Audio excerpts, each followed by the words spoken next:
Matias Vinha de volta ao futebol brasileiro. No dia que isso acontecer, certamente o clube escolhido será o Palmeiras. Vídeo de hoje do canal do Nicola traz detalhes de uma entrevista bem legal que o lateral esquerdo do uruguaio deu. Preciso te falar também sobre um titular do São Paulo que encantou o torcedor tricolor e ganha o menor salário entre todos os jogadores de linha do time. Bora te falar sobre o pior público do Corinthians na temporada, o pacotão de reforços pedido por Jorge Sampaoli no Flamengo. Tem bastante gente. Preciso falar ainda sobre a situação preocupante de Eduardo Bauerman, que tem muita chance de nunca mais jogar futebol e ser banido de uma vez por todas. Tem ainda informação sobre o Botafogo, o Internacional, as últimas do mercado e muito mais. Antes, deixa eu só me apresentar. Sou Jorge Nicola, jornalista esportivo, e a missão por aqui é deixar você por dentro das últimas de mercado, bastidores, finanças e muito mais para não perder nada. Só apertar esse botão vermelho de inscreva-se. Combinado?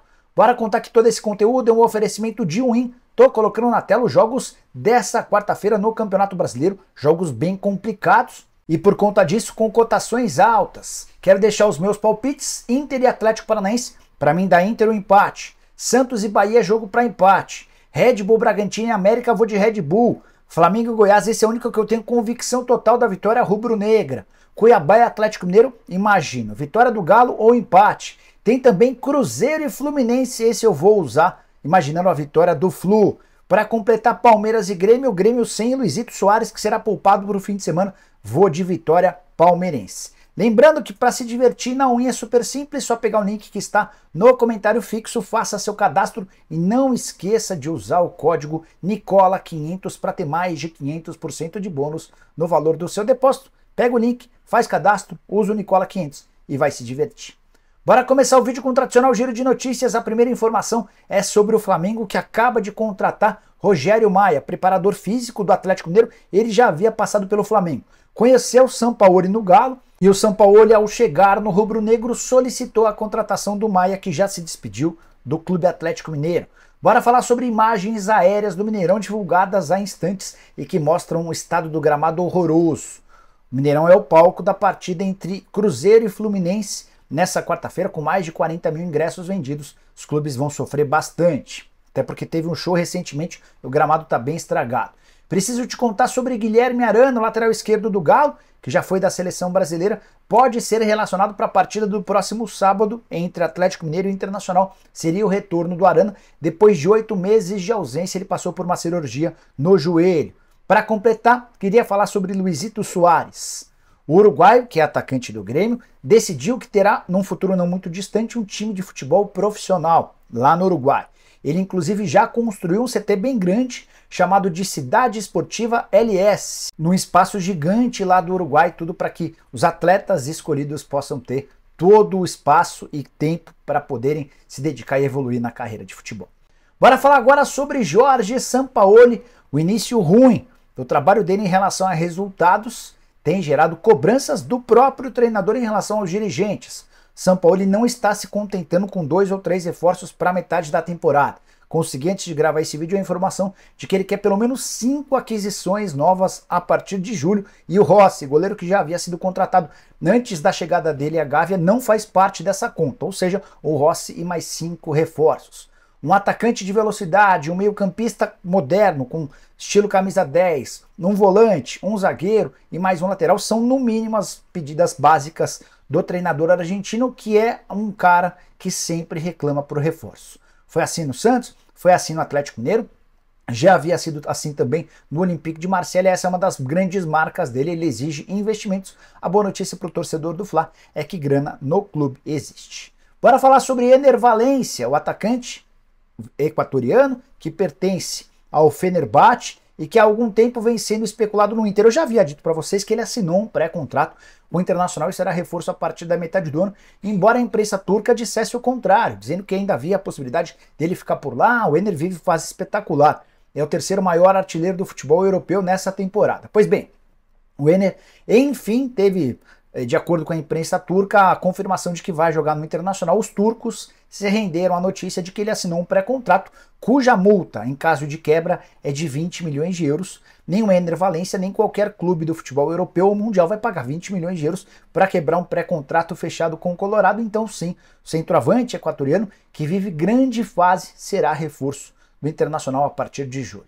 Bora falar sobre o Botafogo, que está bem perto de anunciar a renovação do contrato de patrocínio com a Amazon Prime, a empresa de streaming, que havia fechado um contrato de 1 mês para ficar na parte das costas da camisa, na parte de cima, acima do número, acaba por aceitar uma discussão de renovação do contrato até o fim da temporada. John Textor e Amazon Prime tentam chegar a um acordo. O bom momento do clube no Campeonato Brasileiro, o Botafogo é líder com 100% de aproveitamento. E as relações estabelecidas com John Textor e companhia acabaram por abrir o caminho para essa prorrogação do contrato, e a tendência é que exista um anúncio muito em breve. Vale a lembrança de que quando o Textor chega ao Botafogo, a primeira coisa que ele faz é rescindir todos os contratos de patrocínio, incluindo o fornecimento de material esportivo, por entender na oportunidade que os vínculos eram muito baixos. Com a Amazon Prime, uma empresa de nível mundial, das maiores, o Botafogo vai mostrando para o mercado o tipo de parceiro que quer contar daqui para frente. Bora falar sobre Eduardo Bauerman. O zagueiro foi afastado pelo Santos nessa terça-feira depois de uma reunião entre as partes. O Santos, inclusive, estuda a possibilidade de processar o jogador por denegrir a imagem do clube. Já existe há alguns dias a suspeita de que ele teria participado de um esquema de manipulação de resultados. E a revista Veja trouxe nas últimas horas uma série de WhatsApps que mostravam, a investigação do Ministério Público, que mostravam, primeiro, que ele recebeu 50 mil reais de um apostador para levar cartão amarelo contra o Avaí. Ele acabou não levando, se acertou com esse apostador para levar um cartão vermelho contra o Botafogo.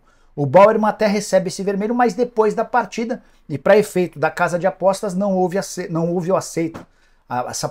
Essa aposta não foi aceita, porque o cartão se deu depois dos 90 minutos e a casa de apostas não aceita cartões depois do jogo encerrado. Ou seja, os apostadores ficaram revoltados com o Bauerman, passaram a ameaçá-lo de morte, e tudo isso foi divulgado. A tendência é que ele sofra um banimento, não possa mais jogar futebol e tenha seu contrato rescindido com o Santos. O detalhe é que o Bauerman não é o único investigado. Richard, volante que já passou pelo Corinthians e hoje veste a camisa do Cruzeiro. Nino Paraíba e Dadá Belmonte, hoje lateral e atacante que pertence ao América, também estão sendo investigados. Uma situação diferente em relação ao Bauerman, não existe nenhuma prova contra ele, somente indícios, e os três estão sendo investigados. O Ministério Público de Goiás é quem está tomando frente dessas investigações, e eu prometo ficar de olho nessa história. Qualquer novidade eu conto para vocês, beleza? Bora falar sobre o Corinthians, que registrou nessa segunda-feira no empate 1-1 com o Fortaleza seu pior público na temporada, mas calma, não é motivo para pânico. O 1-1 foi assistido por 36.512 pessoas que pagaram ingressos, um número bem interessante. A renda também foi a menor da temporada, mas também não causa desespero. 2.100.000 reais de receita bruta. Vale a lembrança de que o fato de o jogo acontecer numa segunda-feira às 8 horas da noite influencia de forma negativa, mas o momento do time também ruim acho que contribui. O Corinthians vinha de 3 partidas dentro de casa, sem vitória, eram 2 derrotas e um empate, agora 2 derrotas e 2 empates. O Corinthians tem 12 partidas nessa temporada como mandante. Seu pior público até então havia sido num jogo contra o Mirassol no Campeonato Paulista, com 36.928 pagantes. Em compensação, contra o Palmeiras, recentemente, 45.505 torcedores, recorde estabelecido na temporada quando o assunto é público. E você, o que pensa a respeito da presença do torcedor corintiano na Neoquímica Arena? Estou curioso para saber a sua opinião, beleza? Bora falar sobre Matias Vinha, lateral esquerdo uruguaio, com passagem bastante marcante pelo Palmeiras, embora tenha sido rápida, ela foi muito festejada e até hoje o torcedor palmeirense guarda com carinho a passagem do jogador. O Vinha, que pertence a Roma e está emprestado ao Bournemouth, deu uma entrevista interessante ao nosso Palestra. Falando um pouquinho sobre a relação que estabeleceu com o clube, ele disse, abre aspas, o Palmeiras para mim é uma equipe que representa muito. Foi o primeiro clube que confiou em mim depois de eu sair do meu país. Foi pouco tempo, mas fiquei muito feliz e sempre vou ser um torcedor do Palmeiras, peguei muito carinho pelo clube. Perguntaram a ele se ele cogita a possibilidade de voltar ao Verdão num futuro não muito distante. A resposta foi, acho que todo jogador gostaria de voltar para onde ele foi feliz. Acho que falta muito. Tenho sonhos aqui na Europa, mas se eu voltar para jogar no Brasil, sei que tenho só um clube para atuar. Não volto para defender outro time que não seja o Palmeiras e com o tempo posso voltar sim se o clube quiser, fecha aspas. Então, um grande resumão. O cara gostou demais do que viveu no Palmeiras, segue antenado nas coisas do clube, descarta retornar ao Brasil tão cedo, essa possibilidade é irreal, mas no dia que ele decidir voltar à América do Sul, se for para jogar no Brasil, vai escolher o Palmeiras. atleta que nesse momento soma 9 jogos e 2 gols pelo Bournemouth, gols marcados recentemente, inclusive na última partida do time na Premier League, foi o lateral esquerdo uruguaio quem balançou as redes. O contrato dele com a Roma só se encerra em junho de 2026. Bora falar agora sobre Beraldo, o zagueiro de 19 anos de idade que tem formado uma dupla muito legal de zaga com o Arboleda, a ponto de vários torcedores são paulinos estarem encantados com o talento do atleta revelado nas categorias de base. Tem muito São Paulino afirmando que Beraldo e Arboleda formam a melhor dupla de zaga do futebol brasileiro. Você concorda? É exagero? De qualquer forma, a notícia que eu queria dividir com vocês é sobre uma questão contratual envolvendo o Beraldo. Atleta que já chamou a atenção do Sassuolo e da Udinese, deve receber propostas interessantes na metade do ano e é o titular de longe, com o menor salário entre os atletas do São Paulo. Hoje ele ganha 40 mil reais por mês, com aumentos mensais de 10 mil a cada ano. Então, a partir da próxima temporada, em vez de ganhar 40 mil por mês, ele passa a ganhar 50 mil por mês. No ano seguinte, passa a ganhar 60 mil mensais, contrato que foi recentemente estendido, só termina em 2026. Com a lembrança de que o São Paulo é dono de 60% dos direitos econômicos, 20% são do jogador e mais 20% do 15 de Piracicaba. Antes de gravar o vídeo, fui checar com o pessoal do São Paulo se existe a possibilidade de o Tricolor chamar o Beraldo para tentar fazer um reajuste nesse salário, até para valorizar alguém que vive grande fase. E a resposta foi não. O São Paulo não pensa nisso, apesar do bom momento do atleta. E você tem gostado do Beraldo? Use o espaço para comentário, não esquece de compartilhar, de me seguir, aquela coisa toda. A gente volta a partir das 7 da noite com o programa do Nicola. Abraço, tchau!